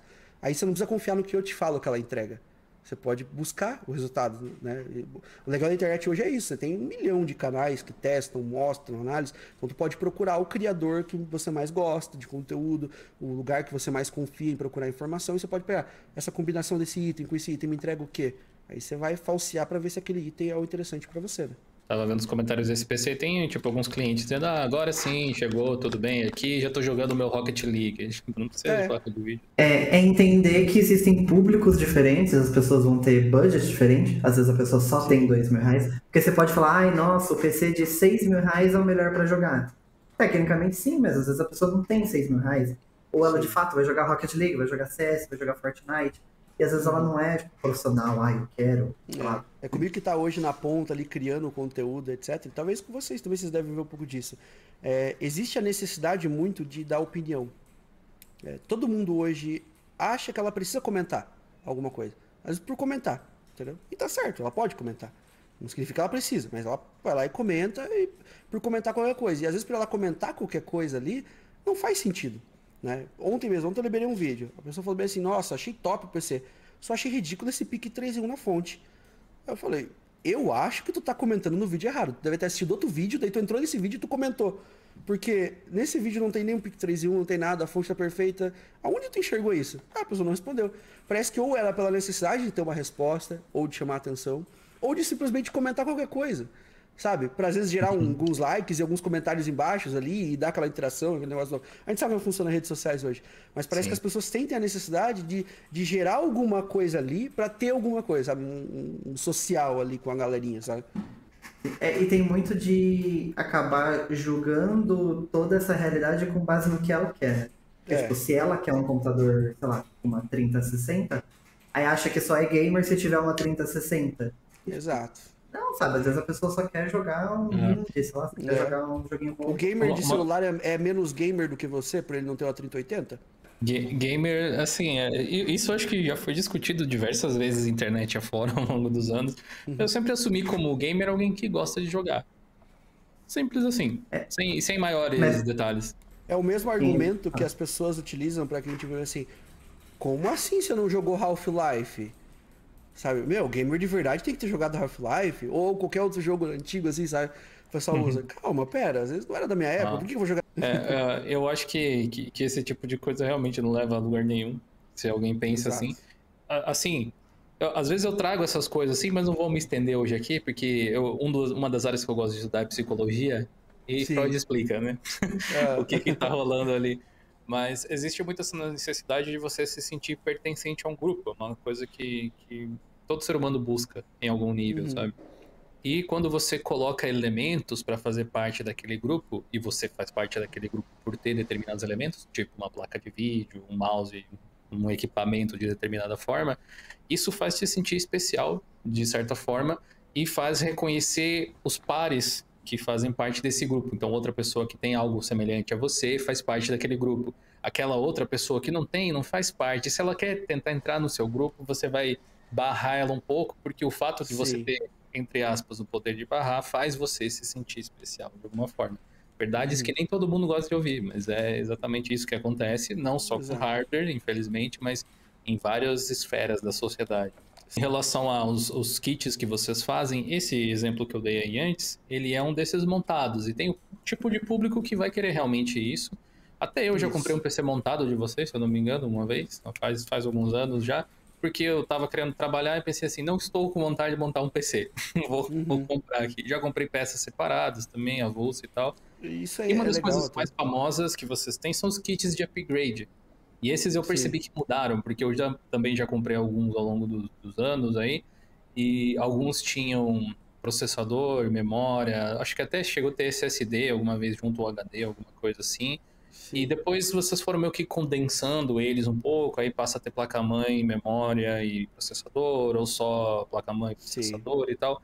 Como é que vocês definem o que é um kit de upgrade? Assim, é baseado num certo nível de preço que vocês querem oferecer dele? Ou numa experiência que vocês querem trazer para o público? Como é que funciona? No geral, a gente tenta trazer um kit upgrade. A ideia é ele fornecer um preço mais barato do que se você comprasse separadamente aqueles dois itens, fazendo de uma maneira que você case a performance. Porque tu comentou agora, né, do PC montado. a maioria das pessoas hoje, às vezes pode soar estranho, porque a gente aqui é gamer, às vezes você é mais antenado na internet, eu também, todo mundo que tá assistindo às vezes aqui é um público um pouco mais antenado. E você pode pensar que pela sua necessidade e pelas suas características de mundo, né, de você entender, de você querer montar e etc, essa é a maioria. Mas é aí que você se engana. A maioria dos nossos pedidos hoje preferem uma máquina montada do que uma máquina desmontada. Então, às vezes, a percepção que a gente tem de customizar, de mexer, de montar, de ser o ratão ali, de ficar mexendo, né? Não é o da maioria de verdade. A maioria de verdade quer. Inclusive, tem gente que só compra porque é montado. Entendeu? Porque se não fosse montado, não compraria. Ele ia ver com o técnico da cidade dele para o técnico montar o PC para ele. Entendeu? Ele só compra porque é montado, para receber aquela experiência. E a mesma coisa dos kits. A gente pensa na compatibilidade deles. Então a gente tenta fornecer o kit que seja compatível para você não errar na placa-mãe, para você não errar na memória. Então a ideia é você combar um processador com uma placa-mãe que seja compatível, que na nossa visão seja interessante para você ali, e que aquela soma daqueles dois itens forneça, né, algo mais barato do que tu comprar separadamente. Tu vai comprar um item combado ali, é um kitzinho, tu vai receber na tua casa, tu vai poder colocar ele com aquela experiência pronta. E aí entra uma coisa interessante, que facilita muito, na verdade. Quando você compra às vezes um processador, nessa brincadeira de mudança de geração, Intel, AMD, etc., às vezes você pode ter uma placa-mãe que é compatível com um outro processador de uma geração mais nova, mas ele só é mediante uma atualização de BIOS. E nesses kits upgrades a gente já fornece isso. Então você vai receber ele com compatibilidade e com a BIOS atualizada para funcionar. E se você fosse comprar separadamente aqueles itens, às vezes você não vai ter essa atualização, você não vai ter a garantia da compatibilidade, porque às vezes você não soube escolher ou te informaram errado do que vai ser compatível ou não. E às vezes vai chegar na tua casa, tu vai querer montar, não vai funcionar. Às vezes tu pode ter a chance de entortar um pino, ou tu fazer uma coisa errada ali, ou às vezes tu pode simplesmente montar, se frustrar, já perdeu aquela experiência, não funcionou, achar que é um problema, a gente fala, ó, não, isso é provavelmente atualização de BIOS, né, tem como você fazer isso, mas daí o cara não tem o processador, ele vai precisar de um processador de um amigo, se não tiver nenhum amigo que tem o processador mais antigo para ele poder atualizar, ele vai precisar recorrer um técnico, aí ele já vai precisar gastar R$100, né? R$200 ali pelo técnico, aí esses R$200 a mais que ele pegou ali, já era a diferença que ele poderia ter pego ali no site, de repente, algum outro item, feito um upgrade, então, pô, R$200 hoje é um SSD, entendeu? Então às vezes tu vai gastar esses R$200, essa brincadeirinha ali, que tu não precisaria ter se tu tivesse comprado o kit todo combado, perfeitinho, funcionando ali, e você poderia ter investido em algum outro item para fazer um up a mais na tua máquina, que é um SSD 240, um de 480, etc. Ou até uma memória RAM, ou alguma outra coisa. R$200 às vezes é o jogo que você quer jogar, né? E às vezes a gente fica esperando 1 mês, 2 meses para poder comprar o jogo, aí 3 meses, e tu teve que gastar só para fazer funcionar, porque às vezes tu acabou errando na escolha. Então a gente tenta eliminar o máximo possível os erros, né? Engraçado que você falou isso, porque me lembrou de um caso que a gente viu no nosso fórum até, de alguém que estava mencionando sobre comprar o negócio pichar um desses kits, assim. E um dos pontos que eles mencionaram foi justamente esse. Eu não lembro exatamente qual que era a condição, se era tipo uma placa-mãe de primeira geração do Ryzen, daí o CPU era da terceira, porque já faz um tempo, né? Sim. E aí com o upgrade de BIOS funcionaria, ele estava preocupado com isso, daí no site da Pichau dizia que funcionava, ou com as frequências das memórias, também alguma coisa do gênero. Legal esse tipo de coisa. Eu posso compartilhar também a minha experiência de quem adora mexer em hardware, equipamento e desmontar as coisas. Porque assim, você comprar o PC montado, ele não quer dizer que você não possa desmontar ele se você quer, né? O nosso computador, a garantia pode por parecer peça. o capitão óbvio, mas às vezes foge do argumento da pessoa. Você pode desmontar ele, mas você também pode simplesmente chegou em casa, ligou, tá usando, assim, e era uma das experiências que eu queria. Aquele PC que eu comprei já nem existe mais, eu já desmontei, já troquei todas as peças, comprei coisas Já virou avulsas, outra fiz coisa. upgrade. Já virou outra coisa. Mas foi pela praticidade mesmo das coisas, e vocês até mandaram as caixas de todos os equipamentos junto com a embalagem e tal, foi legal. Acho que eu nunca pude falar com alguém da Pichau diretamente para dizer good job, sabe? Bom trabalho, vocês fizeram um trampo da hora. Pode parecer muito simples isso, mas a gente fica feliz realmente com todo tipo de feedback, tá, da galera. Então, quando alguém vai lá, posta no Stories agradecendo, ou mandando uma mensagem que deu certo, ou que funcionou, pô, é legal, entendeu?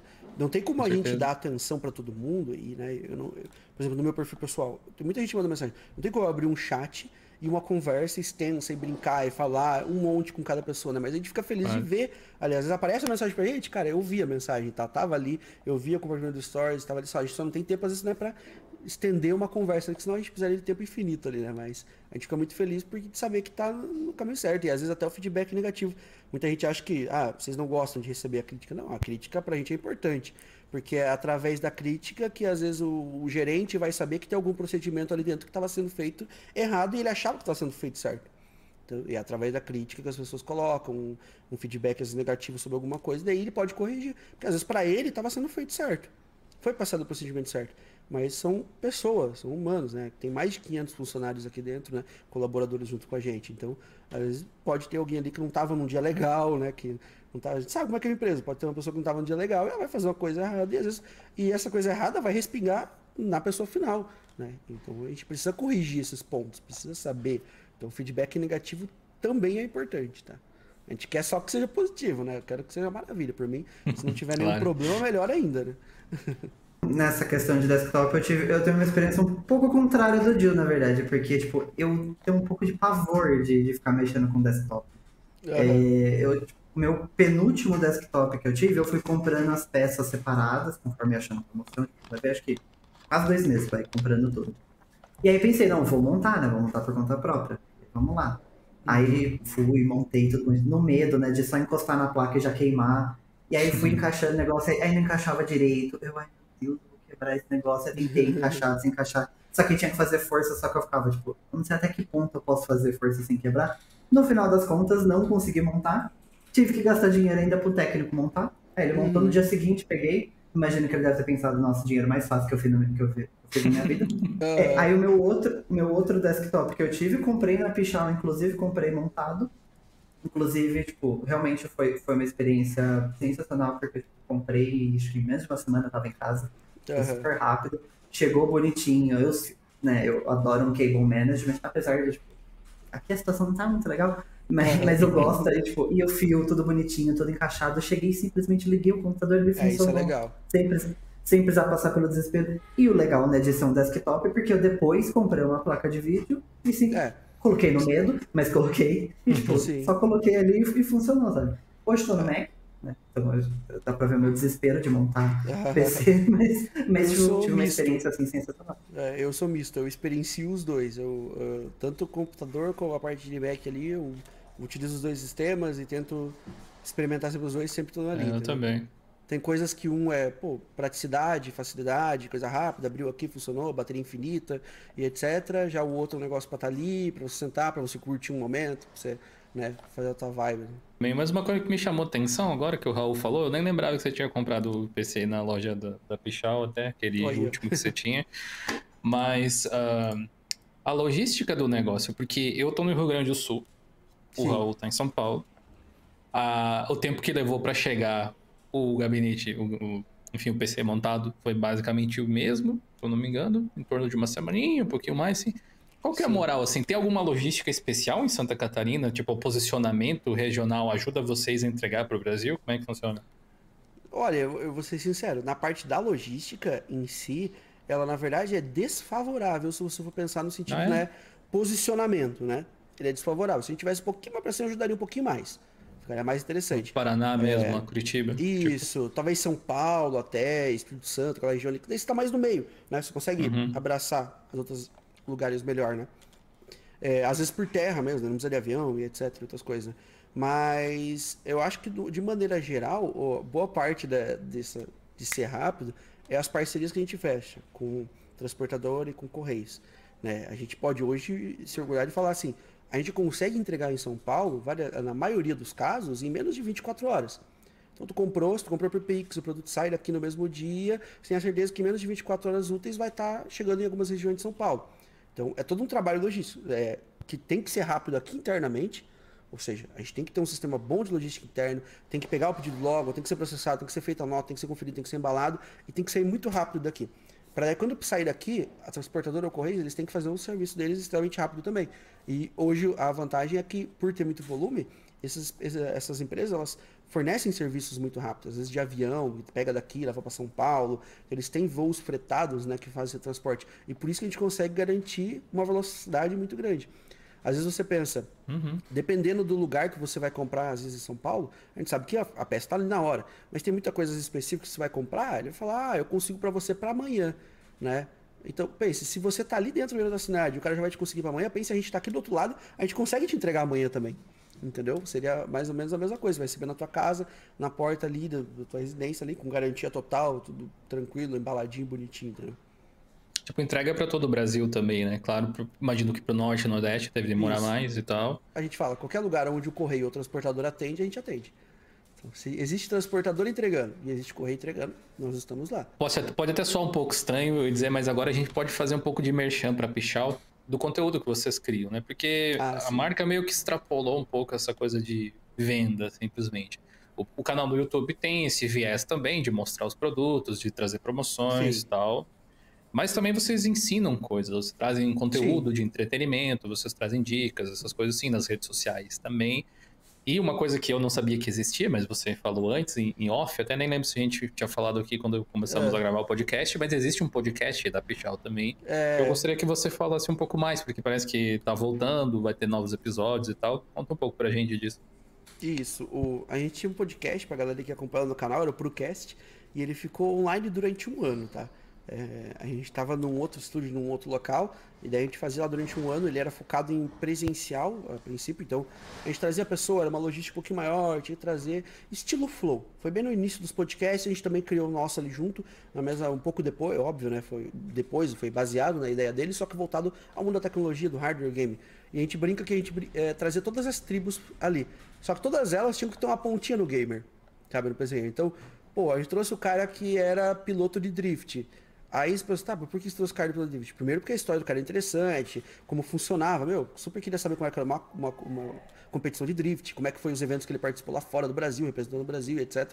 Mas ao mesmo tempo, ele começou em um computador, ele aprendeu a fazer drift dentro dos simuladores, então jogos de simulação. Então ele tem um viés gamer, ele treinava num jogo. Então, da mesma forma que o cara de criptomoeda, às vezes, que a gente trouxe lá o Augusto, ele gosta muito de computador, ele é muito do cenário geek, gosta de videogame, joga Call of Duty, é apaixonado por Battlefield. Então tem um lado, sempre tem que ter o gamer ali junto, né? Não é só uma pessoa qualquer que a gente tá trazendo. E agora a gente tá pensando em voltar. A gente tá pensando, não, a gente vai voltar com ele, tá? A gente já tá montando a sala nova, tá quase terminando, tá na fase de pintura, tá até uma zona aqui tudo empoeirado, mas vai voltar com ele muito em breve e a gente quer trazer a galera ali para participar junto com a gente. Provavelmente a partir do meio do ano já começa a ter alguma novidade do tipo aí. Massa. E quem quiser, tipo, ver os episódios anteriores, onde que tá no YouTube mesmo? Tem um site especial? Tudo no nosso canal do YouTube. Você pode encontrar lá a playlist das lives lá do ProCast. Aí tá listado lá todas as lives de ProCast com vários e vários convidados. Eu acho que a gente deve... foi 1 ano assim seguido e a gente fazia 3 episódios por semana. Um episódio com convidado, um episódio voltado em nossa equipe com notícias e um outro que a gente fazia dedicado com um tema. Então a gente teve um episódio inteiro dedicado ao Elon Musk. Então a gente leu a bibliografia dele, a gente pegou muita informação, a gente tinha muita coisa. Então a gente trouxe muito conteúdo, muita curiosidade que o pessoal não sabia e fez um episódio inteiro dedicado à evolução que ele trouxe, as ideias dele, etc, etc, etc. E sobre várias outras pessoas, a gente ia fazer sobre Mac. A gente ia ter um episódio sobre Linux também, tá? Já estava na agenda, mas acabou, como a gente deu essa parada, ele não foi. Mas inclusive foi o João Guilherme, um colega nosso ali que deu a ideia, falou, e ele comentou de trazer o de Linux, falar. A ideia era trazer um episódio sobre Linux e sobre o Open Source. E ainda está em aberto, a gente vai, provavelmente nessa nova fase do podcast, trazer esse episódio à tona pra galera. Contem com a gente. Quando você falou do Promocast aí, eu pensei assim, vou perguntar essa curiosidade, assim, porque claramente o logo da Pichau tem esse pombo, tal, tem esse design, e, enfim, pombo, prumo, etc. Mas de onde que veio esse logo? É uma coisa que existe desde antigamente? E vocês começaram a utilizar essa coisa do prumo, das promoções, das promoções, né, também e tal. Da onde que nasceu isso? Foi uma brincadeira, tá? Eu te falo assim com toda certeza, foi uma brincadeira que se tornou algo mais sério ali.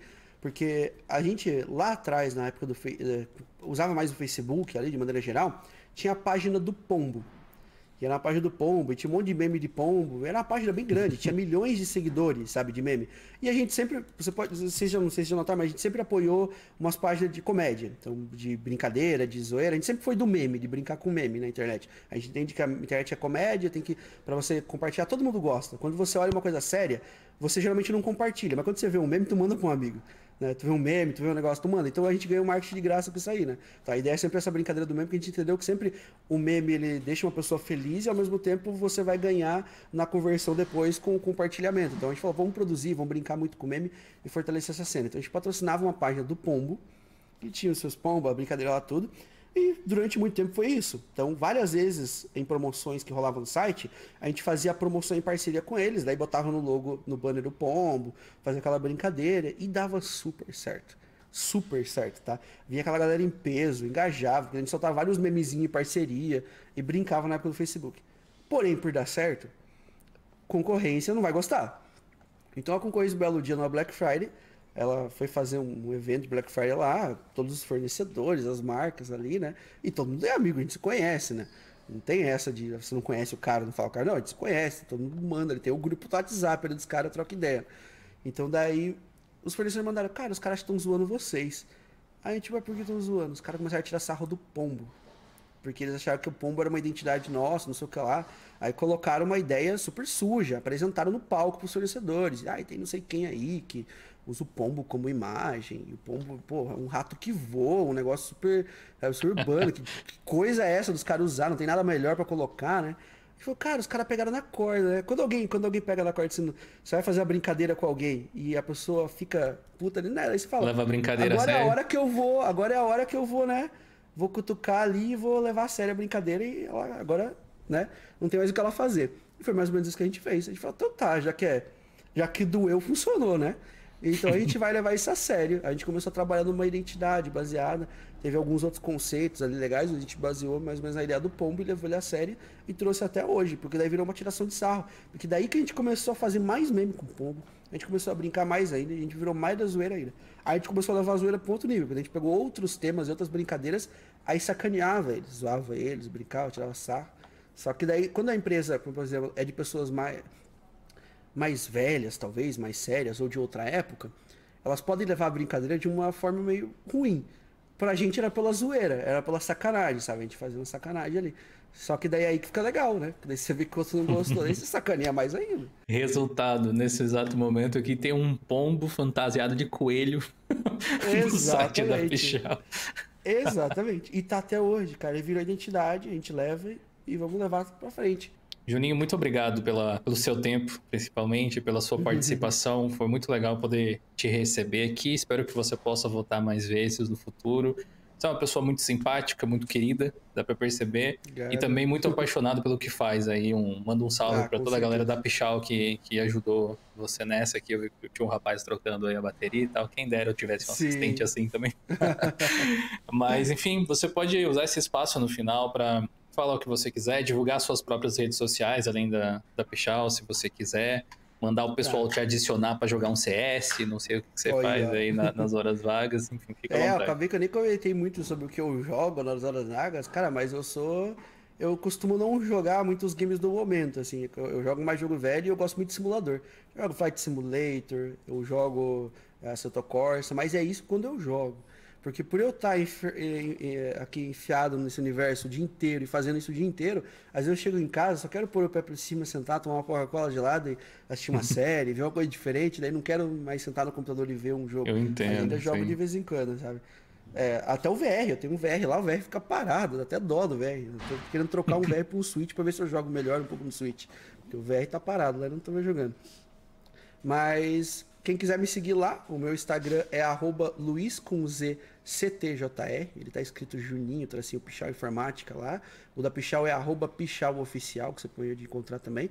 E é por lá mais onde eu posto mais coisa, posto dúvida. E eu gero também vários conteúdos e conteúdos exclusivos também. Tem coisas que às vezes eu não trago pro canal ou não tá no Instagram da Pichau, que eu coloco lá também no meu. Às vezes posso ser mais incisivo. E o pessoal até comenta, né? Júlio, você defende A ou B, etc. Pô, quem me segue nas redes sociais sabe que isso aí não é verdade, porque eu dou umas pedradas na AMD, umas pedradas na Intel ali, eu falo, como é que eu sou patrocinado se eu tô dando uma pedrada na testa dos caras? Então não existe isso aí, né? Só que às vezes acompanha só o vídeo review e acha que é só aquela imagem, mas quem segue a gente, às vezes pela rede social, vê que é diferente, não é bem assim a história. Então, brigadão aí por todo mundo aí que assistiu, tá? E obrigado pelo convite aí, Gil e Raul. Valeu, foi um prazer te receber aqui. Valeu, Raul, também pela sua participação aí. E a gente se vê no próximo episódio, galera. Fiquem bem e até a próxima. Falou!